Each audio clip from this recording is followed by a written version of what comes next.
Hello and welcome to the latest episode of the Sustainable Commodities podcast, the podcast to help people navigate the ever-changing world of sustainability and sustainable commodities. I'm Barnaby Patchett, MD of 199 Agency, a comms agency working in sustainability, and with me is Judith Murdoch from Murdoch Associates, and we specialise in forestry commodities. Today on the podcast, we're talking about a familiar topic, palm oil. And to help us, we're joined by Marieke Leegwater from Solidaridad. Marieke's a palm oil expert and sustainable policy development specialist. And the Solidaridad Network's an international organisation that supports the development of socially responsible, ecologically sound and profitable supply chains. Today we're going to be talking primarily about the Palm Oil Barometer. This is a report that's been published by Solidaridad that provides an in-depth analysis of the global palm oil industry today. So, Marieke, welcome.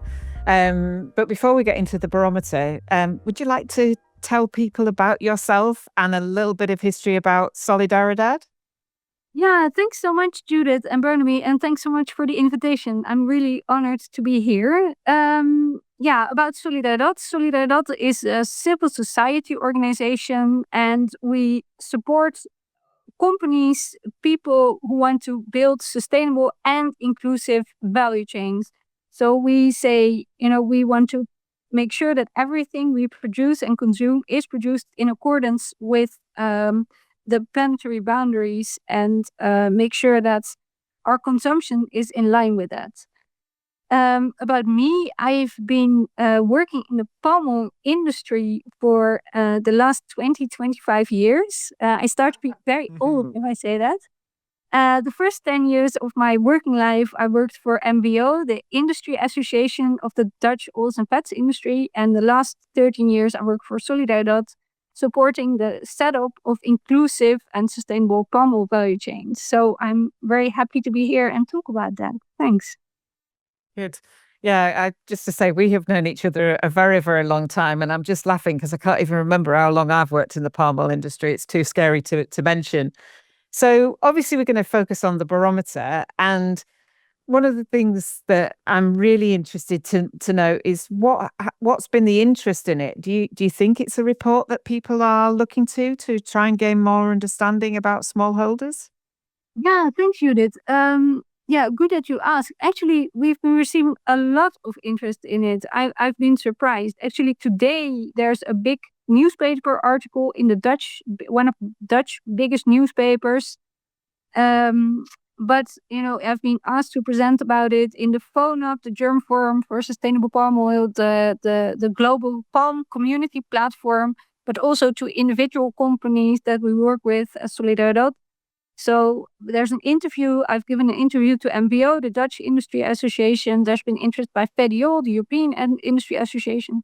So I really sense that people want to learn about this topic, like what's happening in this palm oil value chain, and what can we do to further strengthen and improve it. And I think it's also a relevant topic because this whole smallholder resilience bit also links to, in a way, to global food security and building more resilient value chains. And I do think in this global geopolitical dynamics, that's really what we should interest ourselves for and see what we can do to strengthen it. Yeah, thank you. So give us some of the kind of key points that you found in the barometer. What does the barometer say right now? Yeah, so the barometer says, overall, we notice that palm oil is a great crop for smallholders. They are able to earn a living income because it can be harvested year-round. You can harvest a palm oil tree every 14 days. So it's a great cash crop for a lot of people in the tropics that they can, sell fruits every 14 days. But at the same time, we see that there's increasing volatility in the market and increasing pressure of climate-related events. So even though that overall it's a great business, they struggle with and experience more, let's say, insecurity and volatility.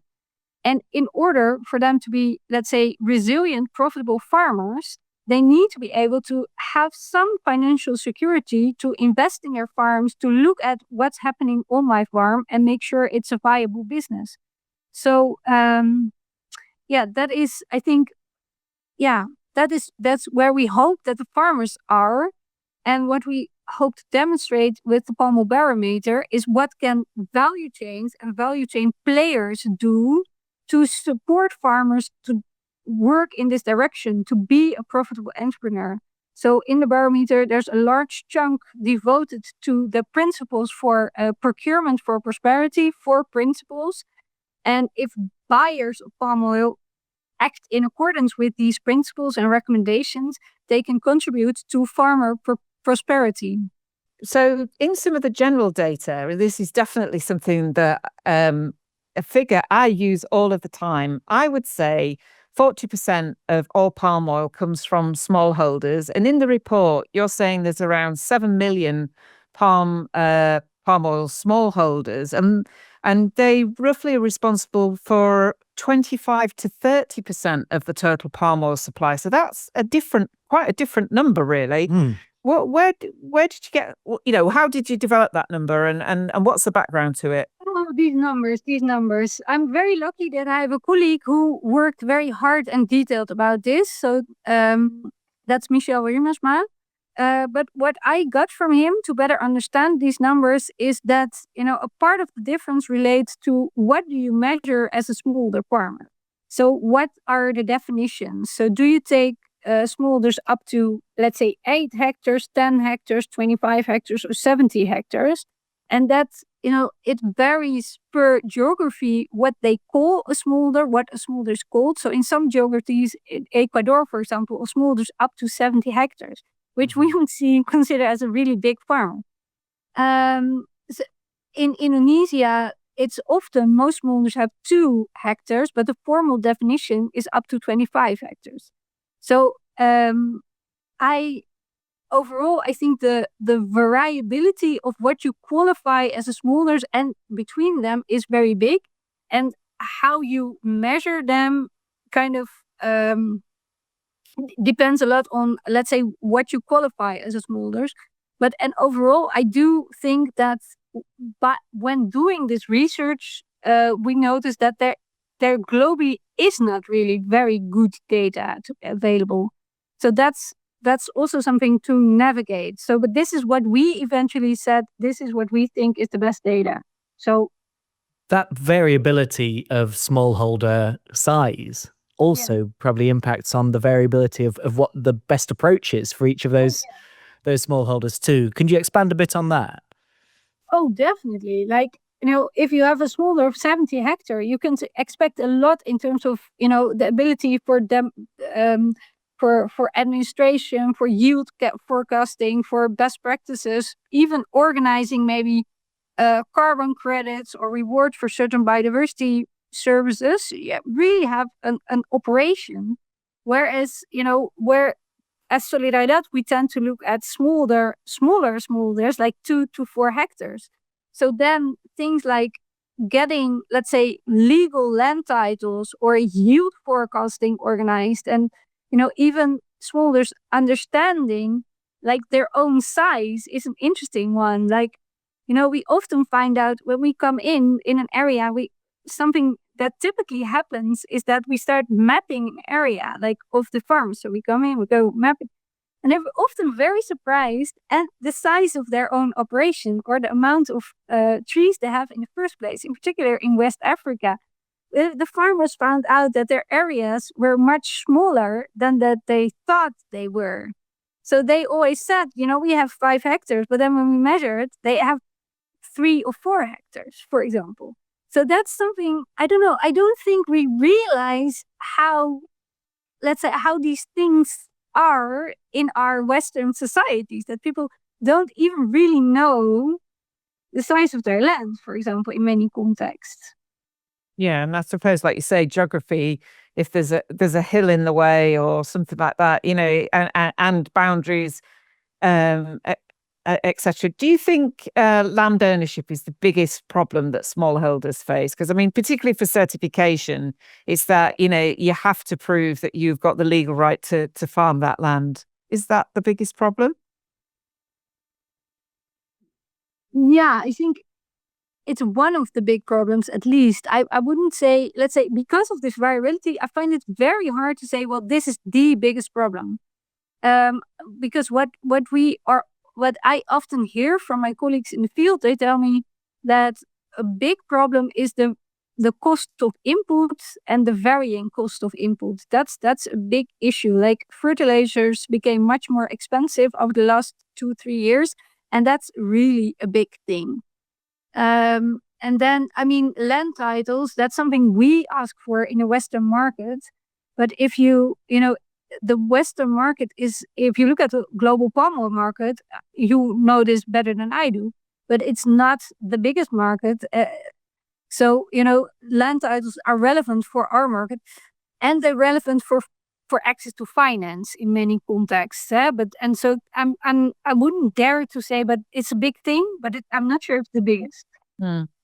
Yeah, I guess it's, when we've talked about RSPO before, that's sometimes the barrier. But maybe, do you think we really need to start thinking differently about what a smallholder looks like and try to identify the different ranges of a smallholder? If you ask me if I should think, I do think we should start to think differently. What I think should be the big difference is that we should connect more. We should connect more to the ground and to the people. Like, I would like operators, big operators, even in Europe, to think through, where is my material coming from and what's happening there and who's involved and what are the conditions and what is the impact of my sourcing practices and what can I do to improve the situation in these areas. I mean, I've visited palm oil producing areas, and then you see that these people don't really go to dentists, and even the teeth of the children, they don't look healthy. They wear let's say very, very worn out flip-flops or barefoot. And then you think, if this is a value chain delivering to Europe, this is not what we want to see. We are living in abundance here. People are getting more and more obese. We eat much more, for example, meat than we need. We need to really think better, what is our consumption patterns and how do we relate to what's happening in the places where we buy these materials. Yeah. And one of the parts of the report looked at regenerative agriculture, and certainly, this has been a topic that we have beginning to explore in more detail. And do you think smallholders already do a lot of regenerative agriculture? That's a good question. Yeah, well, regenerative agriculture, I think many people, I'm not a biologic or soil scientist, but what people tell me is regenerative agriculture is about soil conservation. It's about improving the soil quality. Yeah. And what helps is organic matter. And what I've understand from farmers is that they are trying to do stuff in that direction, but it's sometimes challenging. Like, for example, in palm oil value chains, you can use anti-fruit bunches, but then the mill should be able to resend you the anti-fruit bunches. So that's the second time we've heard that this week. Oh, really? From someone. Yeah, absolutely. It sounds like something that definitely needs to be looked at. Thijs Pasmans mentioned very similar. Yeah, it's a very clear example of getting something better organized that probably should be doable if you organize better. Mm-hmm. Because there's always this big notion we can't pay more because things are so expensive. But if you collect fruits from a plantation, at some point you have trucks driving around that are empty that could go back. So if you look at that, I think it's really something that can be organized better. So and I think, well, regenerative agriculture, improving soil quality is such an important thing to do, because it also, if I understand it, improves the quality of the soil to retain water, for example, so that the plantation becomes more drought resistant, and it can retain water better, so it also becomes more flood resistant. And in these changing climate patterns, I think this is such a low-hanging fruit that we should, if we get ourselves better organized, should be able to harvest. I think regenerative agriculture is one of those things that it isn't new. The way people farmed years ago, because they didn't have fancy fertilizers, or sophisticated, choices of different fertilizers and pesticides, and now we've gone completely the other way, that we're so reliant on it that when there is a problem in the world, then that's an issue, and as you've said, cost. So certainly regenerative agriculture could be something that we try to educate smallholders on, would you say? It's a big component of many Solidaridad farmer support projects. It's a big component of our Nice Crops program, National Initiative for Climate Smart All-Palm Farmers. So yes, Judith, I couldn't agree more. I think what would be the absolute, let's say, dream scenario is that somehow we educate and support farmers to get more of that. But the best would be to have some sort of market-driven mechanisms that also pushes in this direction. So how can we make sure that these better practices, regenerative agriculture practices, also lead to a better business case? If anybody has a tip for that, please do approach me and let me know. This is the one thing I want to work on the rest of the year, maybe next year as well. So. Earlier in the conversation, you mentioned the kind of disconnect between the European consumer and the smallholder. And I guess one of the challenges is that we're talking about improving lives and, potentially putting regulations in place to ensure that people are treated fairly. But at the same time, regulation and certification can risk cutting these smallholders off from the market. How do we balance those two things? That's a very good question. I think that the whole, like the EUDR, the European Anti-Deforestation Regulation, is really a big example of that. So there was this big ambition to drive deforestation down through value chains, and but in one of the unintended consequences is that probably, well, we know that now, smallholders are rather pushed out of the value chains in Europe, in particular the palm oil value chains. So how can we balance that? I think one thing that will contribute is improve this connection, think through, what do we really require and what will happen with that on the ground. So if we set new regulation, let's think it through. What are we asking for, and what will that do?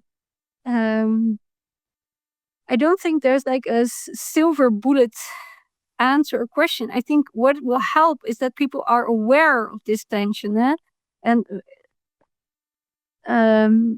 talk with each other. It's also about connectivity. I do think the good news is through EUDR we now know where material comes from, so that's good. Then I hope that all the future regulations support companies to actually take action. And sometimes in the past I've said, we should also have some sort of more risk tolerance. Because what you do see is, let's say, companies confronted with difficult situations, they kind of move away and disengage. But can we say, this is can we give companies the trust to say, we know this is a hard situation, but and this is how we're going to deal with it. I've heard recently, I saw on LinkedIn an example coming by of a chocolate manufacturer that struggled with rising costs, and that said, we have decided to make our, we are, as everybody, faced with rising costs, but we have decided to reduce the size of our bar from 100 to 85 grams, and we've decided to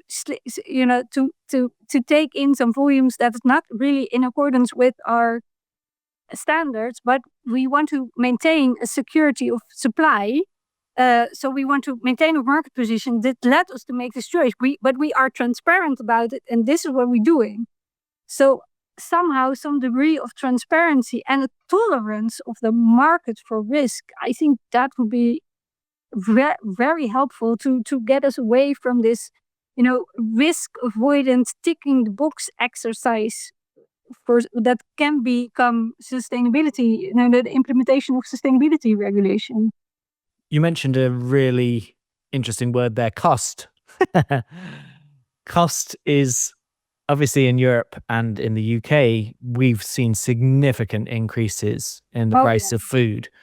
And at the same time, we're having a political environment that is, let's say globally, some pushback against some of the more progressive sustainability-focused policies that have dominated the conversation over the last decade. Yeah.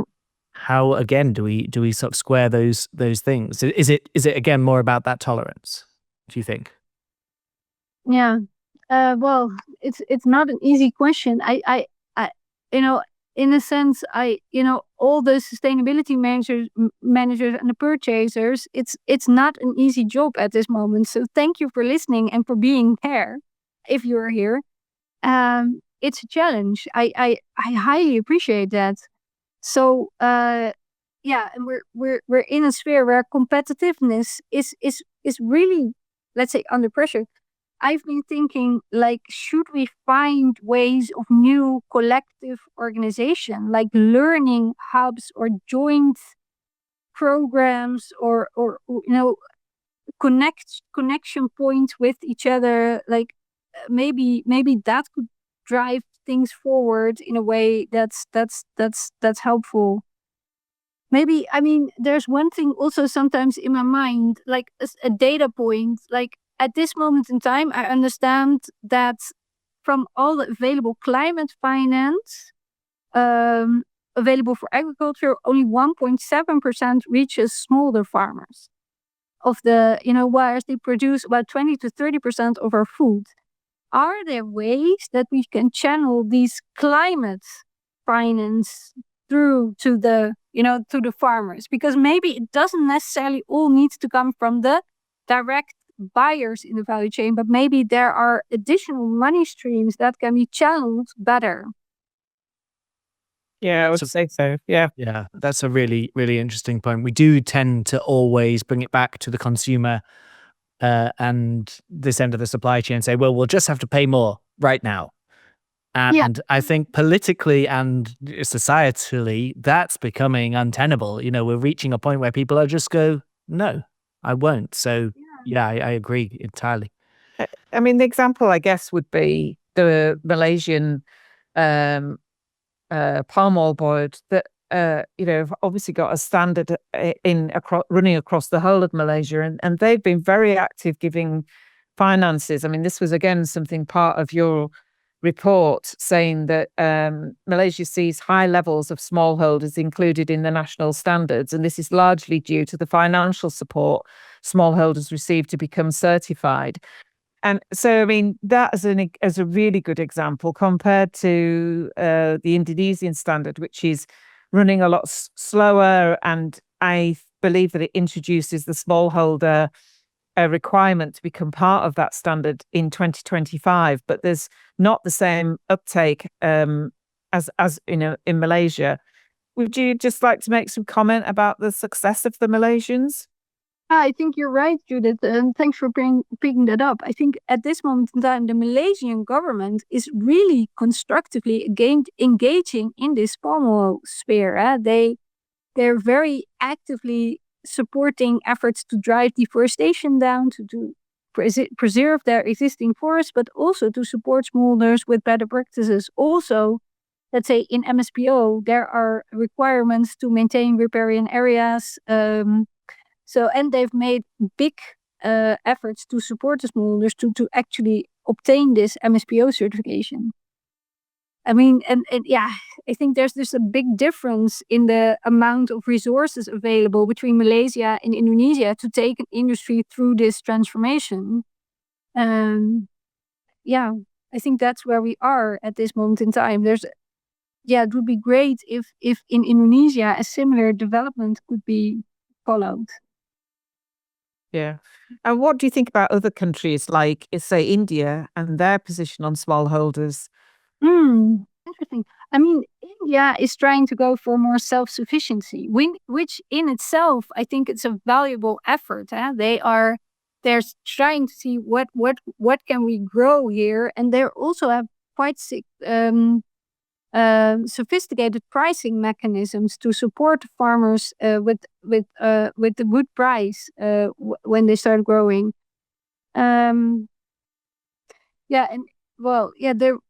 also in Thailand. Palm oil is really a small crop, as you say. But I don't have super particular insights. I think Thailand is more export oriented, and India is working on self-sufficiency. That's a different. So for Thailand, something people think about is like, could that be a special supplier to the EU? Because if they organize things a bit better, they might maybe a very interesting supplier of certified palm kernel oil material, and getting palm kernel oil material organized in EUDR compliant ways even harder maybe than the palm oil. So Yeah. So, sorry, carry on. No, all I was going to ask was, again, the issues with some of that is that there isn't a good shipping route already established for Thailand to Europe. Its imports seem to be pretty low. So, So, Barnaby, your question. Sorry, I was just talking more about, I wanted to move on to some of the other findings in the report. And one of the interesting ones to me was around minimum pricing. You were talking about sort of successfully setting minimum prices in Ghana. Can you tell me a bit more about that? And also, could it be applied at scale? And is it going to potentially force buyers into other commodity oils if it is? Thank you. That's a very smart question, Brennan. Sorry. But the thing is, why can they do this in Ghana? They are, they're protecting their market with the premium. So they have their own price levels. And so that's I think that's a big luxury, because they have this import fee. So the local production can be it's kind of protected from imports, but it's a big issue, because what if you speak to Ghanaian colleagues, one of the things first things they mention is like, we should be careful for the parallel imports or the illegal imports from Indonesia, Malaysia, because they threaten our own industry. Because typically the production costs in West Africa are higher. So it's interesting. As Solidaridad, we've been involved in setting up the Tree Crop Authority. And then one of the things this Tree Crop Authority did is set, let's say, a pricing standard for FFB. But it's like many countries have such a pricing standard. So Indonesia has a pricing formula, Malaysia has one, and Ghana just didn't have one yet. So it was kind of a free, unstable situation. So now they have this pricing formula, and it's, I'm not sure if they actually set a minimum price, but at least they set, I don't recall that from the report, but at least they have, let's say, a clarity in pricing. And and I guess that it is this whole thing of when you're trying to fix a price, how difficult that is then to take it down the supply chain. And, especially when it's such a complex supply chain, such a long supply chain. Do you think that's ever feasible, that Europeans will pay more if they knew it was smallholder produced? Yeah, that's a very good point. I mean, there's a total inherent tension in this whole idea about pricing mechanism, reward better for a better product, and a global commodity market. I think that's the whole, the game of a commodity market is that you have, a comparable quality that you can trade in comparable prices. So I think one of the important things about EUDR is that it actually, it took that whole aspect out of the commodity market. Like, I don't know if you picked it up, but the spot market for palm oil even fell dry in Europe. So, we can't just anymore buy any palm oil. So we need to know where it's coming from. So that is a new market reality because of EUDR. Can we then say, well, we should start paying differentiated prices for a differentiated product or small inclusive volumes? Maybe maybe it's a bridge too far, but maybe there are ways where we can organize things like, but maybe it shouldn't necessarily be in paying higher prices, but more of an incentive mechanism. Maybe things can be done with more longer term contracts or better access to finance in certain conditions. Like, what if there is an agreement between a buyer and a bank on access to finance, right? Or certain compliance. So I don't think that the solutions are straightforward, to be honest. I think these are complicated puzzles, but I don't think that should withhold us from trying to make them. No, I mean, some of them are intrinsic to a globally traded commodity of any sort. I mean, absolutely. Yeah. So this is not palm oil isolated, and also I understand from the people in cocoa space, like the cocoa space is in deeper trouble than it is. Yeah. Than the palm oil space, right? So what people tell me is that the prices are very high because there's no availability. There's a lot of disease pressure, but the farmers are not even benefiting from these higher prices, and they remain in their shitty conditions. And it's even a vicious circle. So where they don't have money to invest, so the production will be even lower. So that's where the cocoa sector is at this moment in time. Where you think that could be easier because Europe is one of the biggest buyers of cocoa. So where is that going wrong? What do we do wrong with these long value chains? Why can we not fix that? It's a question. I mean, I'd like to ask it to you rather, Judith, than you ask me. But yeah, I guess.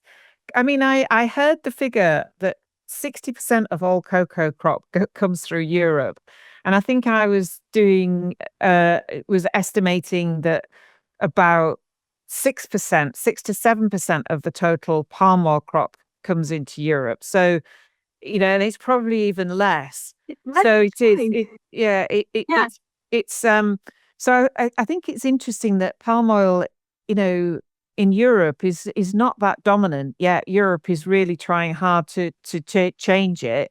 Whereas cocoa, there is a massive influence in cocoa, and yet there are these problems. And I can't resist asking this question because you're talking about EUDR as if it's in place. And there's still a risk as we record this that it might not happen. What's your view? Do you think EUDR will go ahead? Oh, that's a very interesting question. Actually, today, Judith, another NGO letter I was asked to co-sign pleading in favor of maintaining EUDR because there's so much counter pressure on it. So do I think... let me say that, I'm still hoping that as Europe, we are a place where there is good governance. And for me, good governance means that if you have decided to adopt a law, you will implement it. And surely you can review it, and surely you can, revise after 1 year. But now we've come so far, I think we should push through. And that would be my advice to people. Like, there are a lot of hesitations in this whole thing, but let's see the dot on the horizon that's been set. Let's try to go there. Let's be graceful to ourselves in implementation, in getting things right. Let's reward people who try to do the good thing. Let's not be too bizarrely strict on little flaws that may be occurring because of smallholders that don't have the actual right type of paper in place. And let's be graceful with ourselves, and let's try to do it. And let's take a look at, because we had the 2019 paper on EU action stepping up against deforestation, and EUDR, or the demand side, was one of these things. But if we really want to make sure that our target of driving deforestation down is met, probably we do need to do a lot more than organizing our own market. We need to make partnerships with the countries that have a lot of forest. We need to develop monitoring frameworks, support systems, and let's make sure, let's do EUDR as it is on paper now, and let's spend our time and energy on getting these other pillars of this whole EU action plan against deforestation in order. That would be my advice. And then I'm hoping that this is what will happen, because I'm a positive person, I think. Well, let's keep that positivity, and let's assume that EUDR goes through. I mean, I've been vocally critical of the legislation, but in terms of, let's hope it goes through. In terms of improving it and developing it, one of the challenges we're all aware of is including smallholders in that. What could be put in place to include smallholders? Say we're in EUDR 1.1. I think there's been a lot of conversation about things relating to declaration in excess. So you have a certain area, and then you say, okay, in this area, we have this group of smallholders. We don't know if they're present in every consignment, but these is the group of smallholders that could be present in this consignment. Let's develop our systems in a way that this theoretically could be made to work. I've been, in conversation with various companies, and then they say, that still they can't follow this kind of approaches because the data systems don't allow and accommodate for it. So that's something I think, this is typically, again, something that we should be able to fix somehow, I guess. If we can get AI systems to run cars, come on, you can't tell me that this is something that can't be fixed. I'm not a technology person, but I think this should be possible, people. Absolutely. And I think, the issue is that we don't want it to be that the path of least resistance is to cut smallholders out. And under the current legislation, if they don't have these mechanisms in place, that is the reality as I see it. Absolutely. I agree. I couldn't agree more. So that's where we are. But let's see if we can collaborate to change that path of least resistance, so that it does become a way to EUDR compliance you can do in a way that's more inclusive, and that's not something that's administratively drama like. So, and I think that requires collaboration from, let's say, competent authorities and corporates. Like the corporates being transparent, this is what we do, this is what we want to do, and the competent authorities, let's say, explaining this is what we need and this is what we need to be able to demonstrate to the outside world. So, but this also, again, requires a degree of trust and transparency that sometimes we seem to lose a bit in our society. So, I would say trust and transparency would help us. Well, going back to the report, one of the things that you, and I think you've identified these before, the 4 principles of procurement, one being policy, i.e. companies should have policies. We've talked about pricing, but the final two are about partnerships and programs. Yeah. I think that possibly this is the way to get to smallholders, because people could actually really see about putting things on the ground. I mean, we've touched on things like dentists. I think, straight when you were talking about satellite mapping, is it about sponsoring somebody to map certain districts, pull people together, et cetera, et cetera. So if I'm a buyer and I'm saying to you, look, it's in my policy, but I can't see my traceability right back to the plantation or to the smallholders, but I'd really like to invest some money. What programs are there available now that you could possibly use or develop to make people take part? Yeah. Well, at Solidaridad, we run the Nice Crops program, National Initiatives for Climate Smart Palm Oil Farmers. We run this in Indonesia, Malaysia, Ghana, Nigeria, and Colombia. So the primary destination or the origin countries of a lot of palm oil that's imported into Europe. So we always need private partners to implement these programs. So we're very grateful if companies want to collaborate with us on that. We have partners, Boratos, Henkel, Colgate are some of the companies investing with us. There are also programs by others, obviously. We do the Nice Crops program together with IDH. They also do other stuff. So that is, I think that's one avenue of attack indeed, support these kind of programs. Another is to have the conversation with your suppliers, I think, to have this open, transparent dialogue. So what are you working on? What are your challenges? Like sometimes I speak with operators that operate quite close on the ground, and they say, I want to do a better job with including my smallholders, but actually no one rewards me for that.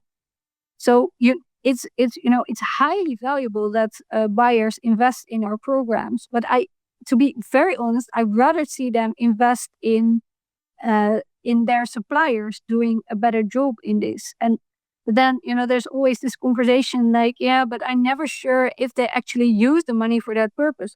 Can we develop reporting frameworks or vehicles, or how can we? And let's not overcomplicate this, but what kind of indicators of progress can we develop there that would support, let's say, a relation of trust and transparency, but does deliver upon these values? Yeah. And what do you think to RSPO independent smallholder credits? Certainly a call to buy more at the recent Sustainable Palm Oil Dialogue. Yeah, that's such a painful process, actually. I mean, for people who don't know, let's say buyers used to be able to buy independent smallholder credits. They can still buy them, but because of EUDR and the requirements in it for legality and deforestation free, then you need to have the physical product in order to be able to claim. So you can't buy a credit and use it to, let's say, demonstrate compliance. You could do that, for your commitments, but not for EUDR. So what we've seen in RSPO, I'm also the co-lead of the RSPO Standing Committee Smallholders, is that there's a reduced demand for the smaller credits, resulting in a drop of prices, and there resulting in a lack of independent smallholders to become certified.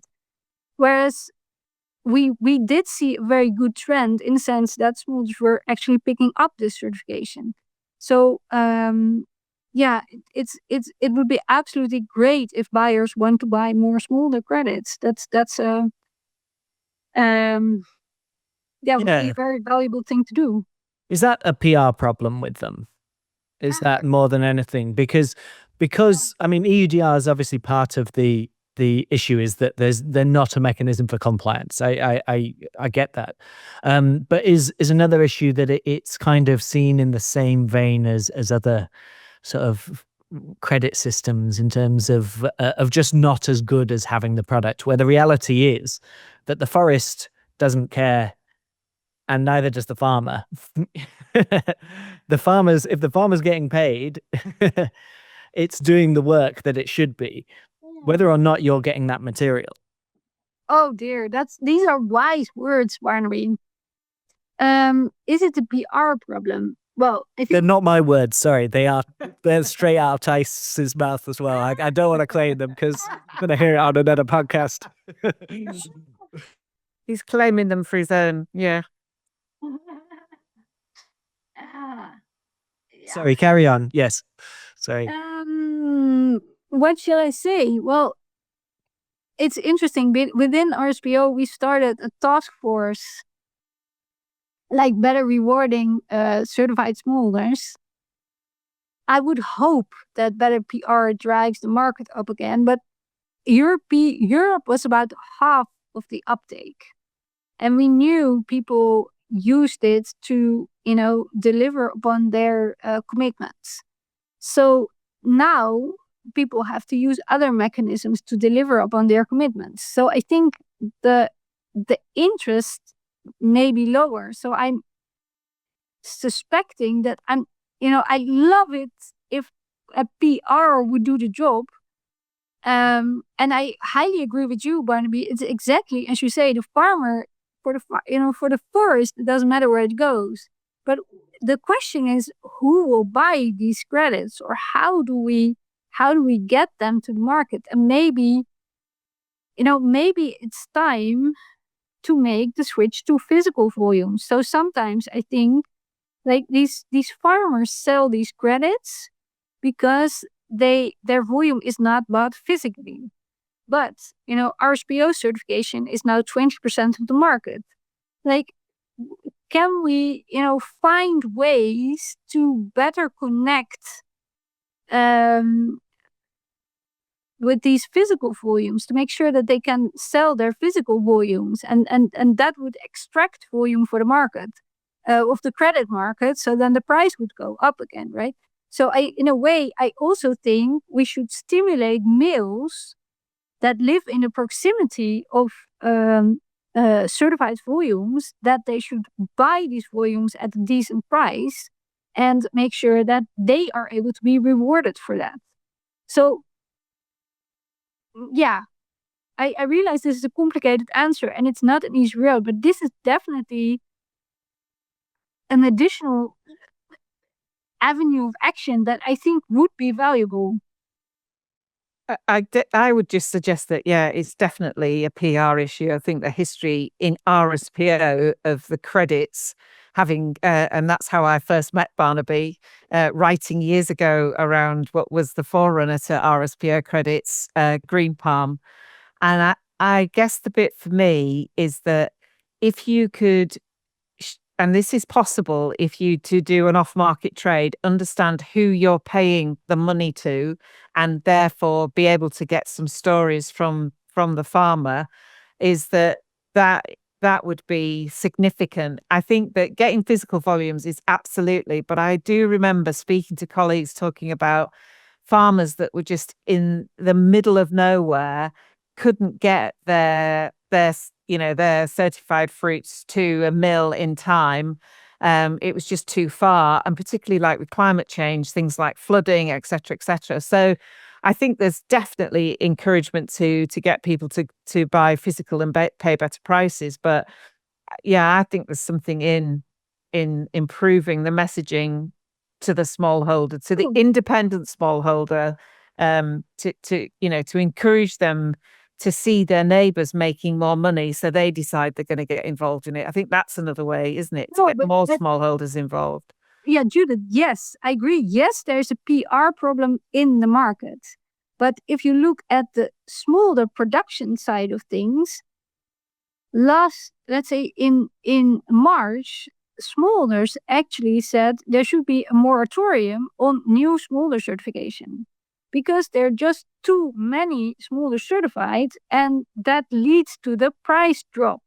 So smallholders themselves, the board members, smallholders in RSPO, said we should have a moratorium on further smallholder certification. They send in this petition letter to RSPO board. So what we did within the smallholder unit and secretariat, we said, okay, so we take some immediate actions. Yes, that is, we allow smallholder credits of 2025 to be a little bit longer valuable, so they can carry over their validity. So the unsold credits don't lose their value immediately. We start a PR issue campaign, yes, to promote buying credits. But I think overall, in itself, that's it. So it's a PR problem at the market side, but not at the smaller side. Right. Okay. Interesting. Didn't know that. That's also, I mean, if you're stopping smallholders joining the program, it's so counterproductive to the wider goals that it just it undermines the whole process, and is such a difficult challenge. So the smallholders themselves recommended the board to stop the certification of new smallholders. We could talk about this for hours and hours, but but potentially, I think we potentially need to bring it back and close it off now. So to bring it back, in terms of where can people find the Palm Oil Barometer? Where can they find all of the lovely insights from here? The Palm Oil Barometer is on our Solidaridad website. I'm very happy that if you Google Solidaridad Palm Oil Barometer, you find it immediately. I found out, I checked that. So I don't have a complicated address, but if you just do that, you'll find it. Great. And one final bit. What is the future for palm oil? What does it look like? Give me the sort of sound bite that I can clip. The sound you can clip. Okay. The future is palm oil is where farmers are rewarded for their efforts, and they produce in a way that is sustainable and inclusive. Yeah. Good way to finish. Thank you.